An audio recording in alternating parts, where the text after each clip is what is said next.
Welcome back. I'm Lew. Nice to see you again. What's going on with these things on my eyes here? Huh?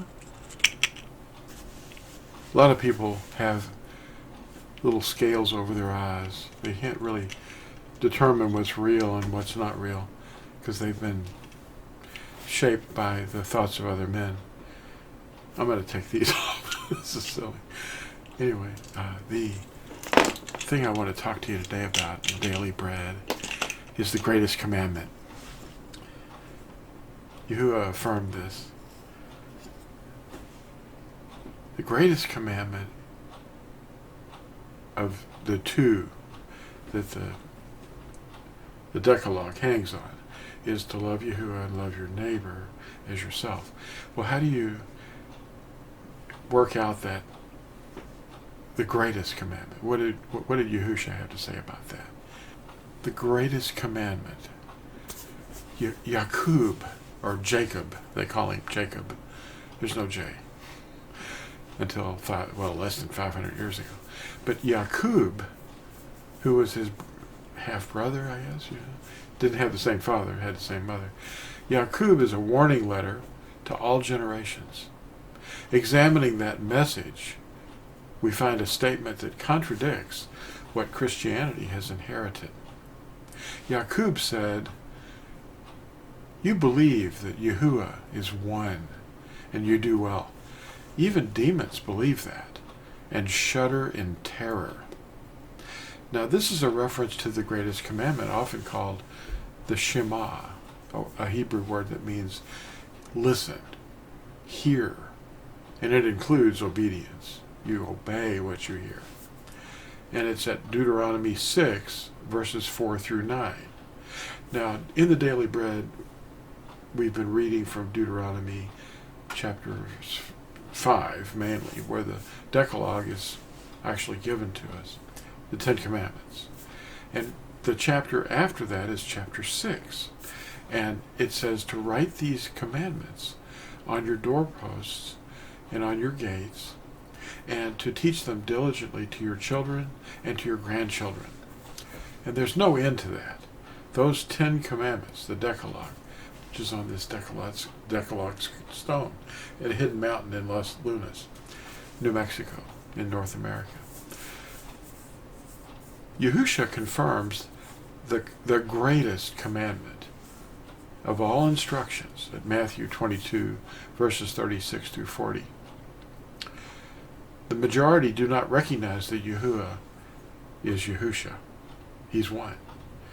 In all the confusing clutter of men's doctrines, Constantine's Trinitarian creed at Nicaea was formed from the proposal of a young man at 27 years old at the time, in 325, named Athanasius of Alexandria.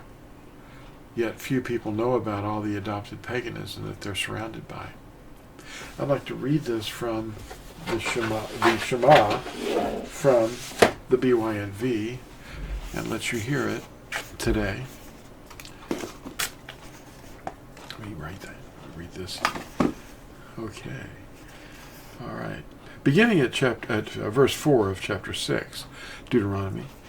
Hear, O Yisrael, Yahuah our Elohim. Yahuah is one. And you shall love Yahuah with your Elohim, with all your heart, and with all your being, that's your nefesh, and with all your might. And these words which I am commanding you today shall be in your heart, and you shall impress them upon your children, and shall speak of them when you sit in your house, and when you walk by the way, and when you lie down, and when you rise up, and shall bind them as a sign on your hand, and they shall be as frontlets between your eyes. And you shall write them on the doorposts of your house and on your gates. Now, we're not supposed to wrap our arms up. He means as a sign on your hand, on your right hand, of course. That would be a sign that you're obeying it. It's a sign that you're obedient. That's how you show that you're That's the sign. And the sign of the everlasting covenant is Shabbat. In this book, it's a short book. It's called The Lie. You can get this at Amazon.com or TorahZone.net. But it's a book of questions. And it asks things like, why do you believe this when the Scripture says this? And why are you doing this when the Scripture says don't do that? Don't build those pillars. Don't lie, you know. You can make mistakes. I make mistakes all the time. I'm not infallible. None of us are. In fact, I made a mistake in the last video. The Caligula obelisk, Dan was talking with me and we said, hey, what was the Caesar's name that was alive towards the end of Yahusha's life? Well, Caligula was the third Caesar or Kaiser, and he was alive, but he wasn't Caesar at the time. And I said, I think it was Claudius, but Claudius came after Caligula, so I made a mistake. I lied. It was a lie.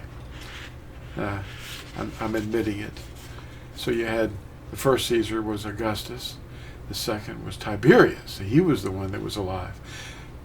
In fact, Pilate wrote a letter to Tiberius, which you can find on the internet. Just look up Pilate's letter to Tiberius Caesar, and what he wrote is translated for you. But he wrote some amazing things after Yahusha had been executed, and he'd washed his hands of his death. But Pilate was a mean guy, but he was very sorry for what he did, and he was upset, and he told the reigning Caesar about this. And the description is heart-stopping. I mean, it's amazing. Anyway, this book, The Lie, has many, many questions. And one of them is, why would Yahuwah tell us to remember the Shabbat, or the Sabbath day, instead of to tell us to forget it? Don't forget to remember.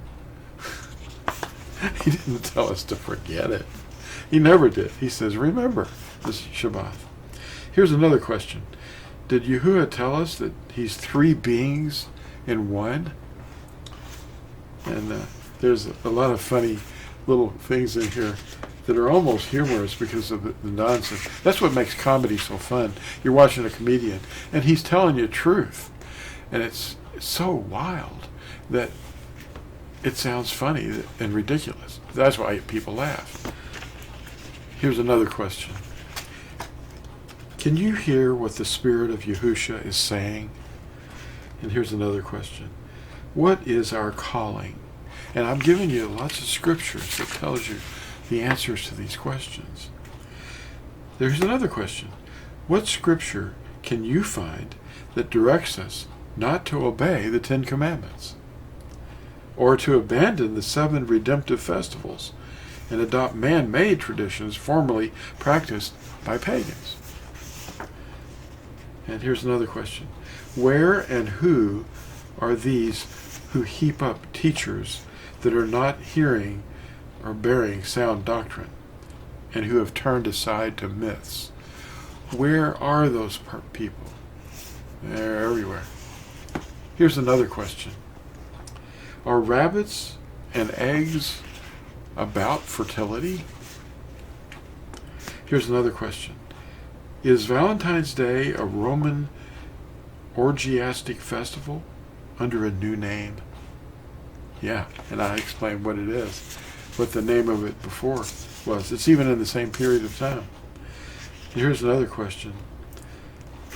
That Revelation 12:17 says, the dragon was enraged with the Asha, as the woman, and he went to fight with the remnant of her seed, those guarding the commands of Yahuwah and possessing the witness of Yahusha Mashiach. Well, the question is, why would we not want to obey the commandments? Because the dragon's going to come after us? Who's the dragon? Well, he's the one propelling all the false teachings, setting up the world order that we see around us. the clergy, the nobility, and the laity. And here's another question. What was Easter prior to 325 AD? It was actually a festival. And here's another question. What is the Old Covenant? People don't know what that is. They think it's the writings or something. And here's a question. What was Yahusha's commission for us at Matthew 28, verses 19 and 20? Our orders to teach his name and his Torah. Here's another question. Why do people not understand Yahuwah's word? The reason is simple. The mind of the flesh seeks its own perspective, not his. And here's a question. Is Yahusha Mashiach upset with the teaching authorities of today for guarding the Torah or breaking it? And the answer is found in Hebrews 13:8. Yahusha is the same yesterday, today, and tomorrow. Well, there's a little daily bread for you. Thanks for watching this, and like and subscribe, and we'll see you in the next video. Bye.